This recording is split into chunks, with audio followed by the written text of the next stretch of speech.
Halo teman-teman, selamat datang di channel YouTube kelas saya. Sebelumnya, perkenalkan nama saya Pici Delvista Lopung dengan NIM 2248401037 dari program studi D3 Farmasi, Kampus Politeknik Kesehatan Bakti Sumba. Pada kesempatan ini, saya akan menyampaikan atau membagikan video mengenai penyakit hemoroid dengan judul yang saya beri, Hidup Sehat, Hidup Tanpa Hemoroid. Untuk penjelasan lengkapnya, teman-teman silakan tonton sampai habis ya. Nah, apa sih itu hemoroid? Hemoroid atau yang dikenal sebagai wasir atau ambeien merupakan suatu kondisi medis di mana terjadi pembengkakan atau pelebaran pembuluh darah balik atau pembuluh darah vena di area anus. Pembengkakan atau pelebaran serta inflamasi pada pembuluh darah vena di sekitar anus berasal dari plexus hemoroidalis. Setelah kita mengetahui definisi dari hemoroid atau ambeien, sebenarnya apa sih penyebab dari munculnya hemoroid? Penyebab munculnya hemoroid yang pertama adalah konstipasi. Konstipasi adalah gangguan buang air besar, di mana terjadinya proses penurunan defekasi atau proses buang air besar, sehingga sulit mengeluarkan feses atau tinja karena feses kering, padat, dan banyak. Penyebab yang kedua yaitu kurang asupan makanan berserat dan kurang minum air putih. Akibat konsumsi serat yang rendah dan diikuti dengan konsumsi air yang kurang, dapat menyebabkan feses menjadi kering dan keras, sehingga feses sulit atau susah dikeluarkan dari rektum, dan merupakan resiko terjadinya hemoroid karena harus mengejan lebih kuat saat buang air besar. Yang ketiga adalah kurang berolahraga atau kurangnya aktivitas fisik juga dapat menyebabkan fungsi fisiologis dari otot pada abdomen menurun, sehingga dapat menyebabkan konstipasi atau sulit buang air besar yang menjadi pemicu munculnya hemoroid. Yang keempat adalah duduk terlalu lama. Karena duduk yang terlalu lama lebih dari 2 jam, memiliki resiko terjadinya hemoroid dan dengan posisi yang sama dalam waktu yang lama dan terus-menerus mengakibatkan penekanan pada vena hemoroidalis sehingga aliran darah di anus terganggu. Penekanan pada vena hemoroidalis mengakibatkan peningkatan tekanan intravena sehingga dapat membuat vena hemoroidalis berdilatasi atau melebar dan mengalami penonjolan atau prolaps dan perdarahan. Nah, selanjutnya kita masuk dalam gejala. Gejala-gejala apa saja yang ditimbulkan dari penyakit hemoroid? Yang pertama, yaitu gatal dan nyeri pada anus.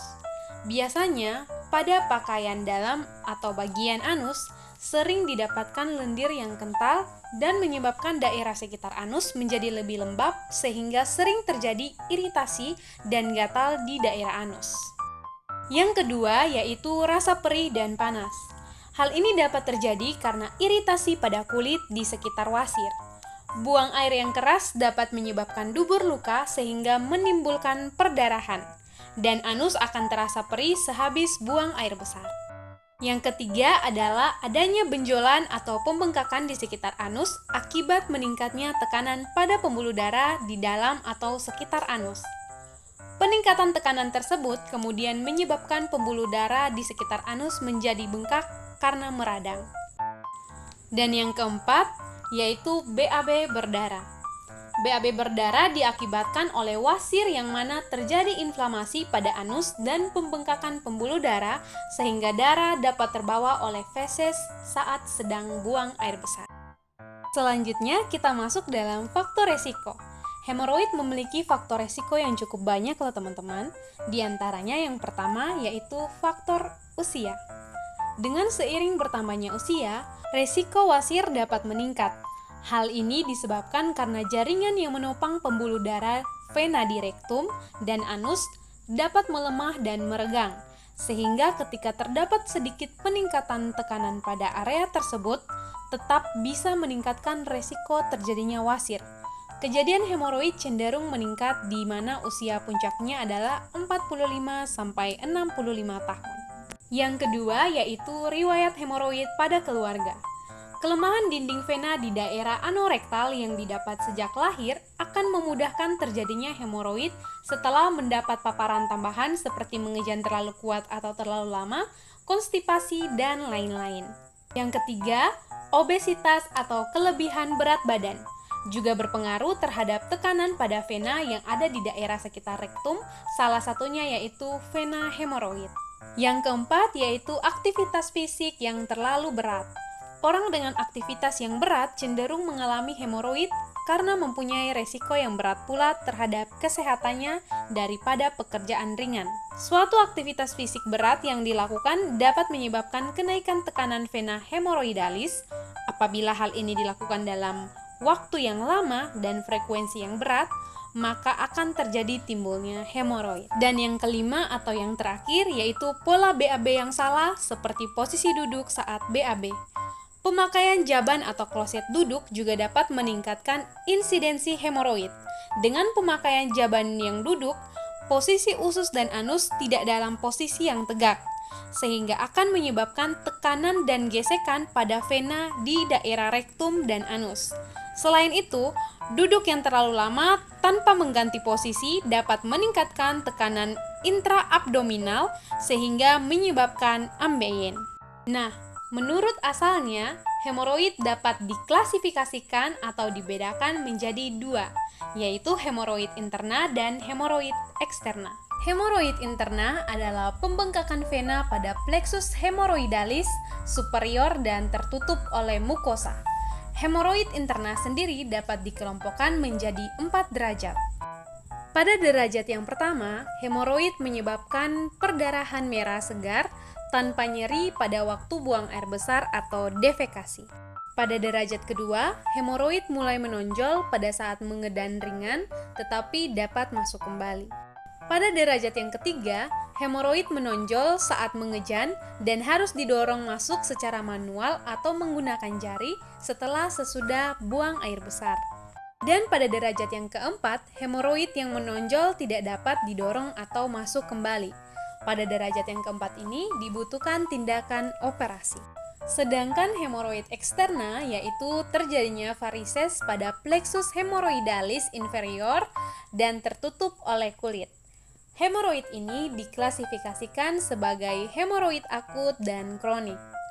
Yang pertama, bentuk akut berupa pembengkakan bulat kebiruan pada tepi anus dan sebenarnya merupakan hematoma, dan bentuk ini sangat nyeri dan gatal karena ujung-ujung saraf pada kulit merupakan reseptor nyeri. Dan yang kedua yaitu hemoroid eksterna kronik berupa satu atau lebih lipatan kulit anus yang terdiri dari jaringan dan sedikit pembuluh darah. Selanjutnya kita akan masuk dalam pengobatan untuk hemoroid. Penata laksanaan atau pengobatan untuk hemoroid tergantung dari derajat keparahan hemoroid itu sendiri. Penata laksanaan hemoroid dibagi menjadi terapi bedah dan terapi konservatif, di mana terapi konservatif ini dibagi menjadi terapi farmakologi, yaitu menggunakan obat-obatan, dan non-farmakologi, yaitu tanpa menggunakan obat-obatan. Yang pertama, minum air putih yang cukup.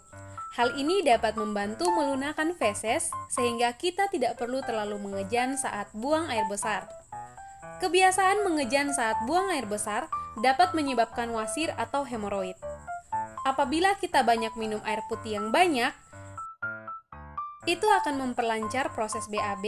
Selain itu juga ginjal menjadi lebih sehat. Takaran air putih yang dianjurkan untuk dikonsumsi yaitu kurang lebih 2 liter per hari atau setara dengan 8 gelas air. Yang kedua yaitu perbanyak konsumsi makanan yang berserat. Kandungan serat pada makanan memiliki fungsi mengatur aktivitas usus untuk mengeluarkan feses secara teratur. Serat makanan dalam feses berperan untuk menyerap kadar air dalam usus sehingga feses menjadi lebih lunak dan mudah untuk dikeluarkan. Contohnya, kita mengonsumsi buah-buahan dan sayur-sayuran seperti alpukat, apel, pisang, dan sayur-sayuran seperti brokoli, wortel, bayam, kacang merah, dan lain-lain. Yang ketiga yaitu menghindari menunda buang air besar. Setiap menunda BAB, maka kotoran akan bertahan lebih lama di dalam usus besar dan usus secara otomatis menyerap kandungan air dari kotoran kita. Alhasil, kotoran akan menjadi lebih padat dan sulit untuk dikeluarkan, sehingga menyebabkan wasir atau ambeien menjadi kambuh. Yang keempat yaitu rutin berolahraga.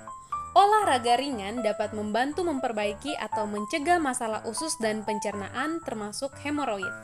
Olahraga membantu menjaga kotoran bergerak melalui saluran usus sehingga bisa mencegah konstipasi dan tinja menjadi kering dan keras, dan juga membantu menurunkan berat badan. Yang kelima yaitu menghindari duduk terlalu lama. Karena kebiasaan ini dapat meningkatkan tekanan pada pembuluh darah vena di sekitar anus sehingga akhirnya menyebabkan hemoroid atau wasir.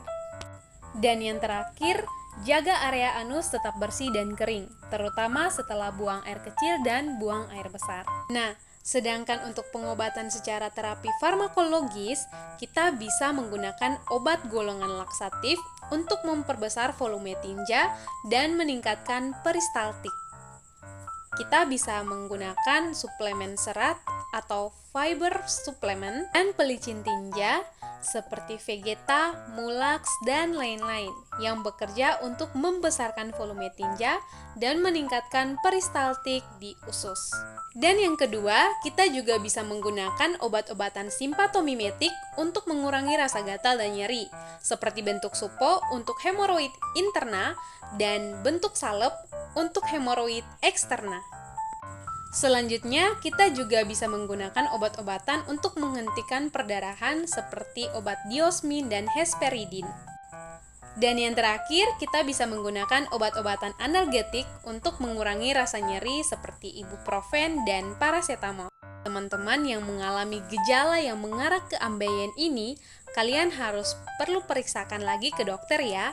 Mengapa?